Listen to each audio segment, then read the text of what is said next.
네, 안녕하세요. 루루채널 루루입니다. 오늘 시황 관련해 좀 말씀을 드릴 거고, 지난주 같은 경우에는 좀 어디를 좀 다녀오면서 좀 영상을 좀 못 찍었었는데, 우선 시장이 뭐 그렇게 나쁘지 않아서 지난주 영상이 그렇게 중요하진 않았을 것 같아요. 시장 전반적으로 괜찮았었고, 우선 중요하게 볼 거는 나스닥 같은 경우에 여기를 이제 올라타느냐, 요걸 계속 말씀을 드렸었죠. 자, 근데 이제 지난주부터 해가지고 그 전주부터 해서 올라타고 뭐 다시 내려왔다가 하면서 이 구간을 갖다가 넘어서는 모습을 보여줬어요. 13,100포인트, 150포인트 요게 좀 중요하다고 했었는데 지금 요 구간에서 지금 움직이고는 있습니다. 나스닥이. 자, 그래서 어쨌든 결론적으로 이걸 올라타는 모습이에요. 앞전에 있었던 고점을 올라타는 모습이 나왔고, 그러다 보니까 국장 같은 경우도 당연히 비슷한 모습 나오겠죠. 자, 2600을 갖다가 넘어서느냐 이게 중요했었는데 이 부분, 자, 지지를 받았었던 이 부분이 2600포인트였었는데 2600포인트를 뭐 나스닥도 비슷하게 앞전 거 넘어서다 보니까 여기도 이제 2600포인트 넘어서는 그런 모습이 좀 나왔어요. 자, 그리고 코스닥 같은 경우에도 뭐 그 전에는 이제 사실 이 구간에 올라왔을 때는 이 구간에서는 2차 전지가 워낙에 좀 과하게 좀 올라가다 보니까 좀 이게 차트로 봤을 땐 좀 애매해요. 요거를 갖다가 그냥 코스닥 차트로만 보자 이렇게 했을 때는 2차 전지를 뭐 빼고 계산을 해야 되는데, 자, 그러기엔 좀 애매하고, 그래서 얘를 보는 것보다는 그래서 그냥 코스피만 보시는 게 좀 맞을 것 같아요. 지금 상태에서는. 자, 그래서 코스피 같은 경우에는 추후에도 2600을 갖다 계속 지지해 주는지 이 부분만 좀 확인하시면 될 것 같아요. 2600을 어렵게 넘은 만큼 다시 눌린다고 하더라도 2600을 지지하고 다시 올라가는지, 다시 지지하고 올라가는지 요 정도 확인해 주시면 될 것 같고, 상방으로는 솔직히 어디까지 가겠다라고 이제는 좀 보기는 어려워요. 뭐 2분기 실적이 이제 얼마 안 남았죠. 7월 되면 이제 2분기 실적이 나오기 시작하는데, 그때 이제 뭐 대형주들 실적이 양호했었다 이런다면은 당연히 추가적으로 더 움직일 수 있겠죠. 그 다음으로 좀 보여지는 곳은 대략 이 구간이죠. 2760에서 많게는 2800 정도 보이네요. 여기다 선을 그어 놓으면 될 것 같아요. 자, 그래서 앞전에 이제 있었던 이 자리, 그리고 이 자리, 자, 이렇게 보시면 될 것 같아요. 지지를 한번 받았었고 돌파를 하면서 이제 강하게 좀 들어 올리는 그랬었던 자리가 2800선과 2750선 요 구간이거든요. 자, 그러다 보니까 이번에도 만약에 다시 올라간다면은 앞전에서 뭐 이런 구간들 동일하게 있죠. 그래서 올라간다면은 얘 같은 경우는 2700은 뭐 그렇게 어렵지 않을 것 같아요. 만약에 시장이 예상한 대로만 가준다면 2700까지도 충분히 가고 그 이상을 넘었을 수 있지만 2750과 2800선은 좀 강한 저항 구간이다. 이 정도로만 좀 보시면 될 것 같아요. 자, 그래서 시장이 좀 많이 긍정적으로 바뀌었고 강세장 진입하기 전이라고 전전주에 이제 말씀을 살짝 드렸어요. 근데 가장 중요한 건 뭐냐?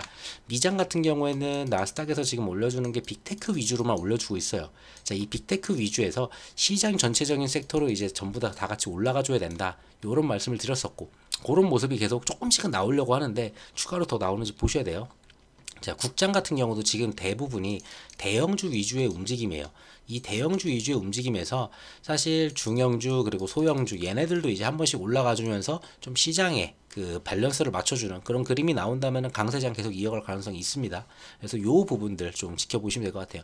뭐 대형주가 하루 이틀 정도야 뭐 눌림 받을 수 있죠. 뭐 시장이 어쩌니 저쩌니 하면서, 그랬을 때 중형주나 소형주들이 좀 받쳐주면서 시장이 크게 안 무너지게 좀 받쳐주고 왔다 갔다 하면서 요런 사이클을 좀 만들어 준다면은 시장의 움직임은 추가적으로 더 올라갈 가능성은 더 높다고 봐요. 뭐 그렇다고 침체가 안 온다라는 쪽은 아직 아니에요. 침체는 저는 온다라고는 보고는 있어요. 근데 침체는 오겠지만 그것도 이제 선별적으로 오지 않을까라고 봅니다. 국가적으로 이제 선별적으로 올 가능성이 있고요. 뭐 미국 같은 경우에 이제 경기가 좋다 보니까 얘네들은 뭐 침체를 안 받을 수도 있고, 근데 뭐 이제 반대로 이번에 금리를 올렸었던 캐나다, 호주, 뭐 유럽 이런 애들 같은 경우에는 뭐 CPI가 안 잡힌다. 금리를 아무리 올려도 CPI가 안 잡히고 있다. 그랬을 때는 걔네들은 각 국마다 좀 다르겠지만 선별적으로 침체 시기를 받아들여야 되는 국가들이 이제 생기지 않을까 싶습니다. 자, 그 부분 좀 말씀을 드릴 거고요. 좀 이따 뉴스를 보면서. 자, 먼저 요거 하나 보고 갈게요. 증시 자금인데, 자, 고객 예탁금 같은 경우에는 보시다시피 5조대를 계속 5조 초반대를 유지하고 있고, 뭐 특별하게 이탈하거나 특별하게 더 들어오는 그런 모습은 없어요. 그러면 중요한 거는 시장이 올랐기 때문에 신용이 많이 들어왔냐 이걸 봐야 되는데, 신용 같은 경우도 앞전에 크게 줄었을 때 18.3조까지 내려왔다가 뭐 다시 늘었다고 해봤자 18.6조이기 때문에 이거는 늘어난 게 아니죠. 그냥 신용도 되게 양호한 수준을 갖다 이어가고 있다 이렇게 보시면 돼요. 그래서 이 부분도 문제될 게 지금 없어 보이고요. 그러면 시장을 누가 이번 주에 올렸냐 봤을 때는 이번 주는 3일이죠. 봤을 때는 앞전에 기관이 이제 현물로 이제 올리는 모습이었고 외국인은 주거니 받거니 하는 모습이었어요. 뭐 4,800억 사고 3,800억 이탈하고 자 그런 모습인데 기관은 현물 그리고 선물 쪽에서 이제 외국인이 좀 들어오는 모습이 있었죠. 자 그러다 보니까 선물에서 외국인이 들어오고 현물에서는 이제 기관이 좀 들어오고 이러면서 좀 시장을 좀 올렸다. 그리고 또 중요한 거는 환율인데 환율 부분에서도 이제 1,300원 이제 아래에서 지금 움직임을 좀 보여주고 있거든요. 자, 요런 부분들이 이제 외국인 수급을 더 끌어올 가능성이 있겠죠. 그래서 특별하게 외국인 수급이 이탈할 가능성 그렇게 높지 않아 보입니다. 아직까지도. 자, 그래서 이런 수급들 이어갈 가능성이 좀 높고, 뭐 외국인이 현물이 안 들어온다면은 선물 들어올 거고, 지난번에 선물이 들어왔으니까 선물 좀 이탈하면은 또 이제 현물도 들어오지 않을까 이렇게 보시면 될 것 같아요. 전체적으로 지금 시황 자체는 그렇게 나쁘지가 않아요.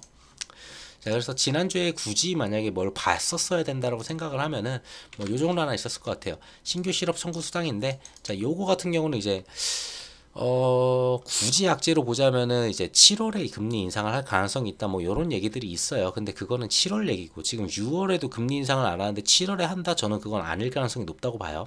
그래서 그런 분위기 속에서 이제 빅테크들 중에서 이제 테슬라 위주로 좀 올라가는 모습이 좀 있었는데 그 와중에 이제 신규 실업 수당 청구 건수가 자 23만 5천 건을 갖다 예상했었는데 26만 천 건이 나오면서 이러면은 확실히 금리 인하는 아니겠지만 동결할 가능성이 높겠다 이번에는 확실하다 라고 하면서 여기서 시장이 조금 나스닥이 조금 움직여주는 모습이 있었죠. 이때 이게 나오면서 자 그래서 그런 모습이 있었고 뭐 전체적으로 그렇게 나쁜 흐름이 없어요.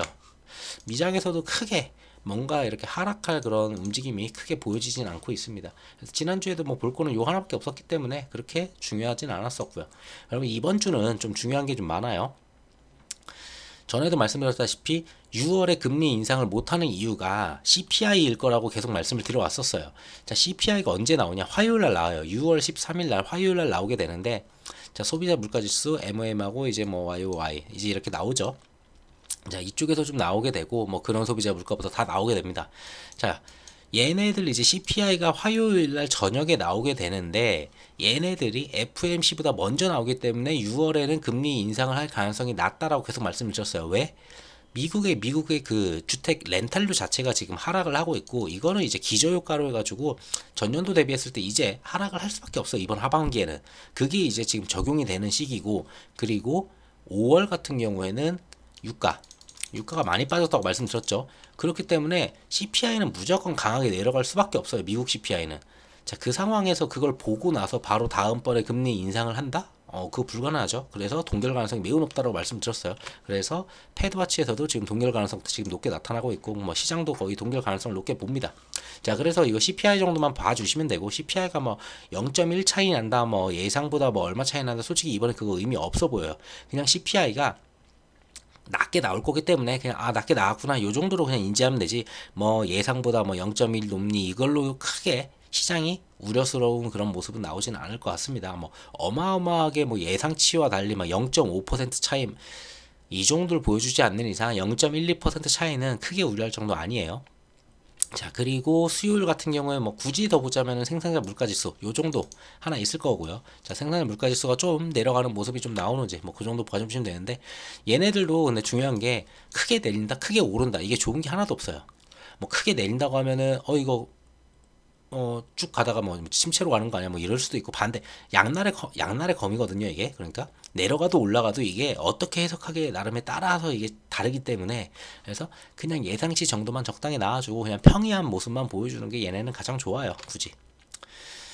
그리고 목요일날 이제 중요한 게 나오죠. 자, 금리 인상 금리 결정이 이제 목요일날 새벽에 나와요. 그러니까 우리 시장으로는 목요일날 이제 타격을 받겠죠. 자, 여기서는 뭐 금리 인상 가능성은 거의 없고 당연히 유지, 동결할 거예요.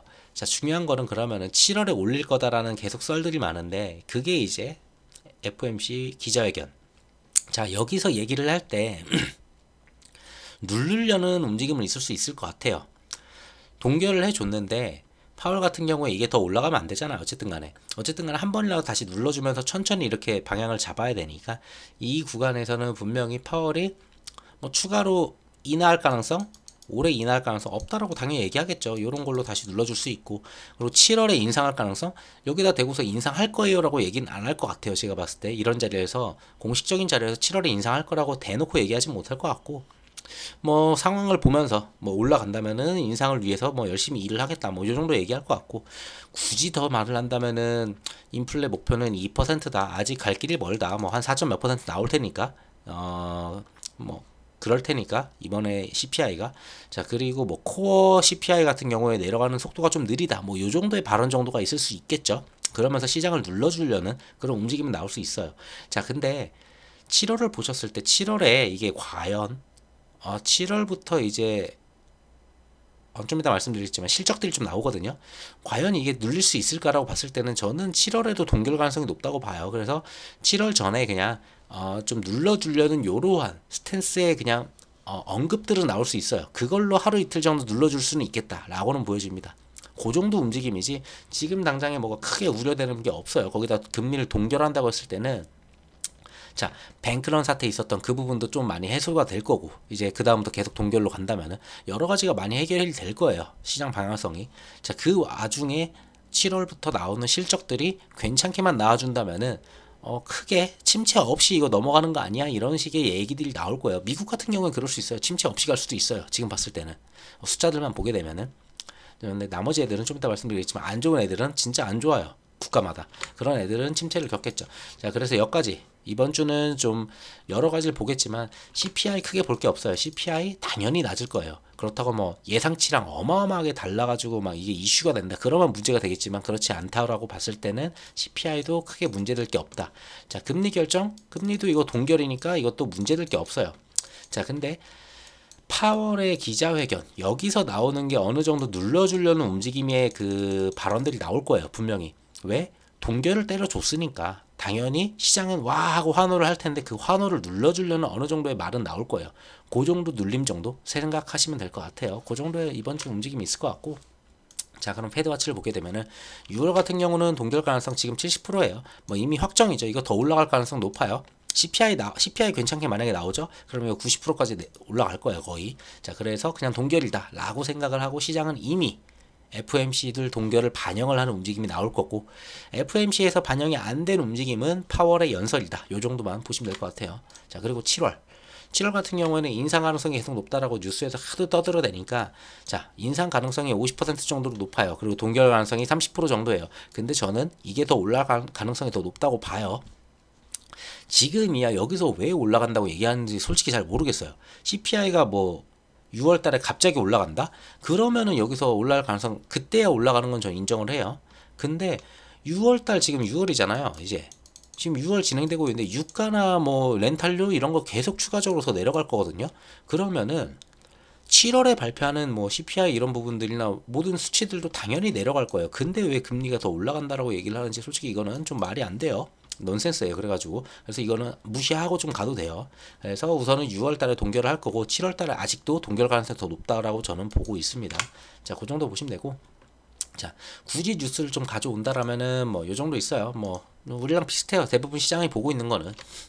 자, CPI하고 이제 대부분 보는 게 이제 금리 인상, FOMC 이 정도만 좀 집중해서 좀 보자, 요 정도 내용이고, 자, 대만 쪽을 좀 보게 되면은 이슈가 조금 있었죠. 대만 쪽에서는 이제 중국에서 좀 침공하는 이런 내용들이 좀 있다 보니까 지금 뭐 라인을 좀 넘어가는 그런 부분들이 있었고, 그래서 대만에 이제 방공구역 침범 위협이 있어가지고 뭐 방공호를 갖다 가동을 했다, 뭐 이런 내용들이 좀 있어서 국장이 이때 살짝 무너지는 모습은 좀 있기는 했어요. 근데 뭐 크게 그 다음 내용으로 터진 내용이 없었죠. 자, 어쨌든 간에 대만은 계속 봐야 되는 게, 대만 같은 경우는 총통, 그러니까 대통령이죠. 대만 대통령 선거가 1월에 있어요. 얼마 안 남았어요. 지금 반년밖에 안 남았어요. 여기는 지금 반년밖에 안 남아 있는데, 자 여기서 이제 중국의 이제 중국을 지지하는 그런 쪽이 있고, 그리고 당연히 미국을 지지하면서 중국을 갖다가 반대하는 그런 층이 있어요. 자, 그래서 그 부분 좀 이따 설명드릴게요. 자, 어쨌든 간에 미중 갈등이 좀 있는데 중국이 끝까지 손을 갖다가 안 잡고 먼저 이제 스톱을 하지 않다 보니까 미국이 이제 좀 손을 계속 내미는 그런 모습이에요. 그래서 디커플링에서 지금은 이제 디리스킹으로 그냥 중국의 어느 정도 원자재든 수요든 뭐 그런 부분을 갖다 좀 낮추자. 완전히 중국을 갖다가 배제할 수는 없다라는 거는 인정을 해야 돼요.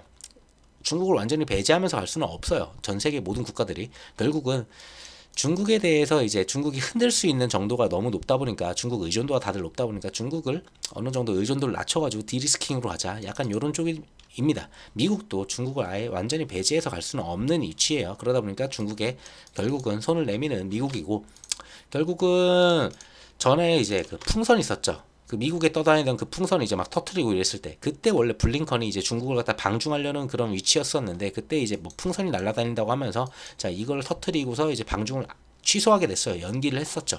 여기 있네요. 정찰 풍선.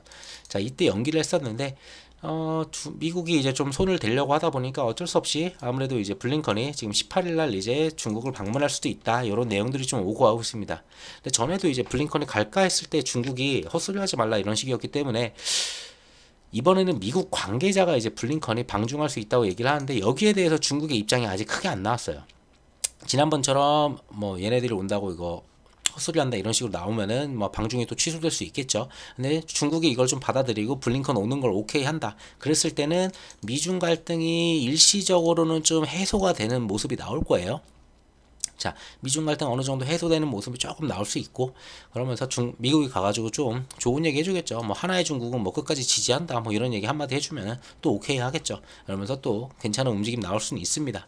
그래서 이 부분 보시면 될 것 같고, 여기에 따라서 우리가 봐야 되는 거는, 미중이 만약에 어느 정도 갈등을 해소한다 했을 때, 자 한중 관계 그리고 한미 관계, 한미는 뭐 크게 나쁠 것 같지는 않아요. 그렇게 워낙에 미국에 손을 많이 댔기 때문에. 자 이쪽은 문제가 없는데, 한중 관계가 지금 안 좋죠. 여기서 이제 해소가 같이 똑같이 돼야 되거든요. 미국이랑 똑같이. 근데 이게 잘 풀어지는지 이 부분 좀 체크가 좀 필요해요. 자 그 정도 보시면 될 것 같고, 자 그리고 중국 푸젠에서 이제 16일날 대만 해협에 대한 이제 포럼을 개막을 하는데, 여기에 이제 대만 국민당 대표단이 이제 참석을 하게 돼요. 자 대만 국민당 같은 경우에는 아무래도 중국에 좀 손을 많이 대고 있고, 자 여기서도 당연히 대권 주자가 아니죠. 여기는 뭐 총통 주자라고 해야 될까요? 어쨌든 총통에 대한 그 주자가 나오고는 있어요. 그러다 보니까 자 이쪽에서 얼마만큼 힘을 받는지 보셔야 될 것 같아요. 그래서 1월달 같은 경우에는, 자 1월 며칠이죠? 여기 뭐야 이거? 자 내년 1월 며칠이 나올 것 같은데 안 나오나? 여기 있네요. 1월 13일 날 이제 대만 총통 선거를 앞두고서 자 이제 선거전이 시작이 되는데요.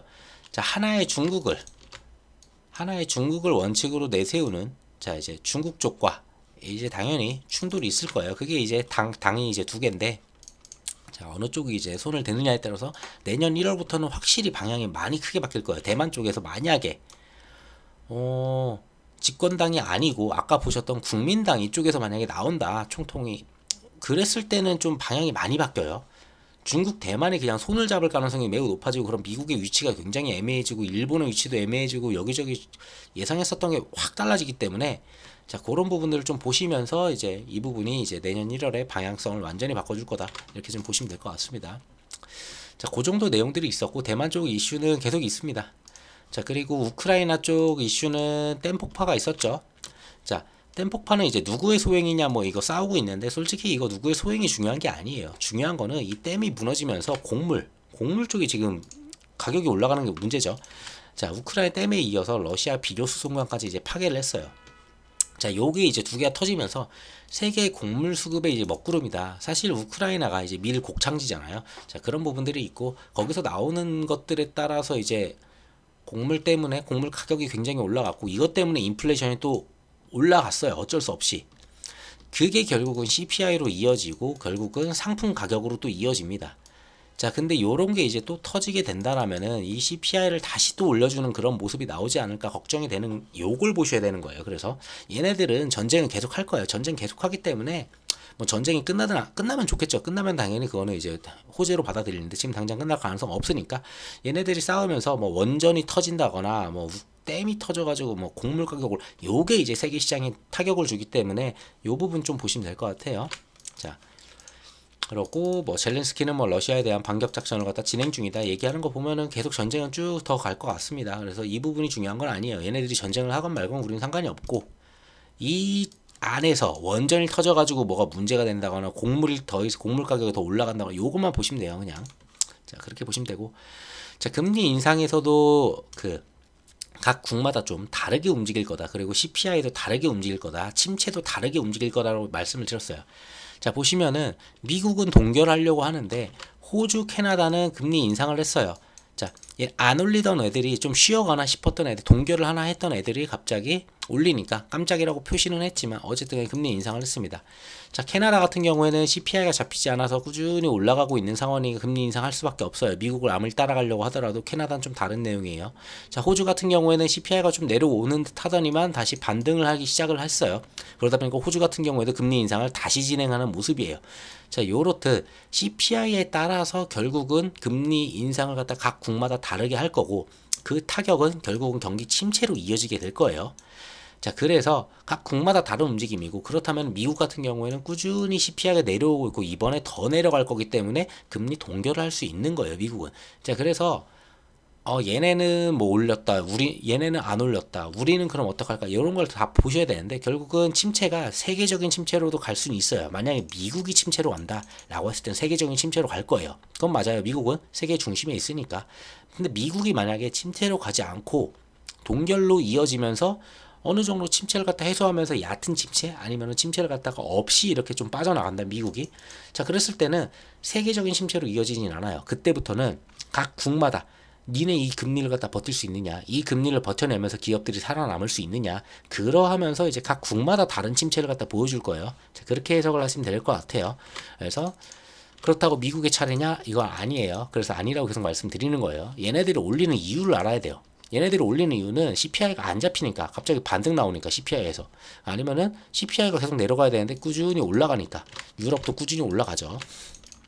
자, 그러다 보니까 유럽의 22 같은 경우에도 물가 상승 압박은 여전하다. 이거 잡기 힘들어요. 유럽 같은 경우는. 유럽은 우크라이나 전쟁의 그 바로 옆에 있다 보니까 타격을 계속 크게 받고 있고, 만약에 또 이대로 여름 좀 지나가고 전쟁 계속 이어진다라고 했을 때는 또 가스 이야기 또 나오겠죠. 또 가스. 추워지면은 가스 이야기 또 나오고, 가스로 이거 뭐 가스 가격 또 못 잡니 어쩌니 하면서 이제 가스로 또 인플레이션 또 안 잡히는 그런 모습도 나올 테니까, 유럽 같은 경우에는 계속 꾸준히 금리 인상을 해야 되는 그런 위치입니다.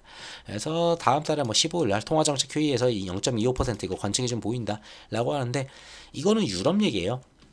유럽 올라가는 거 당연히 문제는 있죠. 근데 하지만 미국이 올리지 않는다면은 그게 세계적인 파급력 있게 그렇게 막 침체로 가는 그런 모습은 없을 거예요. 그래서 미국의 CPI와 미국의 금리가 제일 중요해요.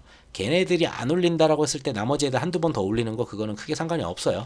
자, 그래서 우리나라 같은 경우는 이제 어떻게 될 거냐라고 봤을 때, 얘네들 올렸을 때는 얘네들은 안 잡히는 모습이었고, 솔직히 한국 같은 경우에는 CPI 많이 잡히고 있어요. 잘 잡히고 꾸준히 내려오고 있어요. 미국이랑 비슷하게 잘 내려오고 있고 어느 정도 잘 잡아가는 모습입니다. 그렇다고 환율이 급하게 올라가느냐? 환율도 어느 정도 구두로도 내린 것도 있고, 달러를 갖다가 매도를 치면서 어떻게든 환율을 내린 것도 있어요. 자, 그런 부분들이 있다 보니까, 그리고 2분기 3분기부터 만약에 경제 반도체나 2차전지 쪽에서 조금 더 수출 더 괜찮게 좀 돌아온다라면은, 경상주지나 이런 것들 돌아온다라면 충분히 한국 같은 경우는 금리 인상 없이 똑같이 미국이랑 비슷하게 동결 이어가면서 마무리할 수도 있지 않을까 생각은 듭니다. 뭐 부동산 이런 쪽에서 터지지만 않으면 되는데, 그 부분도 터질 우려가 거의 다 사라졌죠 이제. 자, 그런 부분들도 있고 크게 우려할 거 없어 보여요, 한국도. 동결 가능성이 한은도 여전히 높다, 이렇게 보시면 될 것 같아요. 자, 이거는 뭐 이제 삼성전자, LG, 엔솔 때문에 가져온 뉴스가 아니고요. 결국 말씀드리려는 건 2분기 실적, 이게 이제 중요하다. 자, 보셨을 때, 자, 이번 주에 이제, 자, 화요일날 CPI 나오고, 목요일날 금리 동결 나오고, 한은도 동결할 거고, 자, 이랬을 때는 시장이 전반적으로 한 번 정도 눌러주는 스탠스의 그 언급들이 있다고 말씀드렸죠. 파월이 연설하면서 한 번 정도 눌러줄 수는 있어요. 뭐 그런 거 눌러봐야 며칠 정도 눌러주다가 뭐 다시 또 들어 올리는 모습들 이렇게 나오겠죠. 자, 그랬을 때는 봐야 되는 게 바로 이제 7월로 넘어가요. 7월부터 이제 8월 15일까지 해가지고 2분기 실적이 나와요. 2분기 실적이 나오는 한 달이 될 거예요. 2분기 실적 시즌이 될 거기 때문에, 얘네들이 만약에 시장에서 괜찮게 또 움직여준다? 그랬을 때는 이거 침체 없는 거 아니야? 이렇게 나올 수가 있거든요. 그래서 2분기 실적이 매우 중요해요. 1분기는 망가질 거는 알았어요. 그리고 한 번 더 망가진다면 2분기까지도 망가질 거라고 생각은 들어요. 그 부분을 해소를 만약에 시켜버린다면은 강한 반등이 또 한번 나올 수 있다. 그리고 대형주들 움직임이 이어져 갔는데 대형주들이 많이 올라왔죠. 자, 이 부분에서 올라온 상태에서 추가적으로 더 힘을 받고 시장을 올리려면은 2분기 실적이 서프라이즈가 나와줘야 돼요. 얘네들이. 그러면은 2분기 힘들 줄 알았는데 이것마저도 버텨냈네 시장이 괜찮네 그러면은 하면서 전체적으로 시장 한 번 더 올라가는 그런 모습이 나올 수 있어요. 그래서 2분기 실적 봐주시면 될 것 같다. 이 정도입니다. 그래서 7월에 금리 인상 가능성 전 낮다고 보기 때문에 7월까지도 크게 우려될 게 없어요. 굳이 우려한다면은 파월 연설 나와가지고 뭐 한두 마디 이렇게 툭툭 던져가지고 시장 한번 눌러주려는 모습 나오겠죠. 그리고 나머지는 이제 7월 가까워져 가면서 자 7월에 금리 인상할 거야. 이거 인상할 거야 라고 이제 뉴스에서 떠들어대면서 이제 눌러주는 그 정도 있지 않을까 싶어요. 근데 지난번에도 뭐 6월 인상할 거야 이런 내용들이 있었잖아요. 근데 결국 안 올린다고 계속 말씀을 드렸어요. 7월 아무리 봐도 올릴 가능성 없어요. 요걸로 그냥 시장 빠르게 올라가는 거 막 미친듯이 올라가려는 거 한 번씩 눌러주면서 이렇게 올라가게 만드는 그러한 이슈들이다. 이렇게만 좀 생각하시면 될 것 같습니다. 그래서 시장은 추가적으로 더 올라가는 가능성은 여전히 있다라고 보여지고요. 이제는 웬만한 악재가 지금 없어요. 거의 다 해소가 돼가지고 한 2주 전, 3주 전부터 말씀 계속 드렸죠. 요거 이제 넘을까 했었는데 지지난주 딱 2주 전부터 해가지고 넘을 가능성이 굉장히 높아졌어요. 그러면서 넘어왔기 때문에 우리가 봐야 되는 거는 지워졌네. 2750선. 자, 여기 50선이고 또 하나 봐야 되는 게 2800선. 자, 여기다. 이렇게 보시면 된다. 자, 요 라인들 이제 이 구간이 저항이 좀 강하니까 요 라인에서 어떤 움직임 보여주는지 보면 될 것 같고요. 2분기 실적 좋다면 여기 넘어서는 모습 나올 수도 있겠죠? 자, 그렇게 보시면 될 것 같아요. 자, 오늘 영상 여기까지 하고 마치도록 할게요. 영상 들어줘서 감사합니다.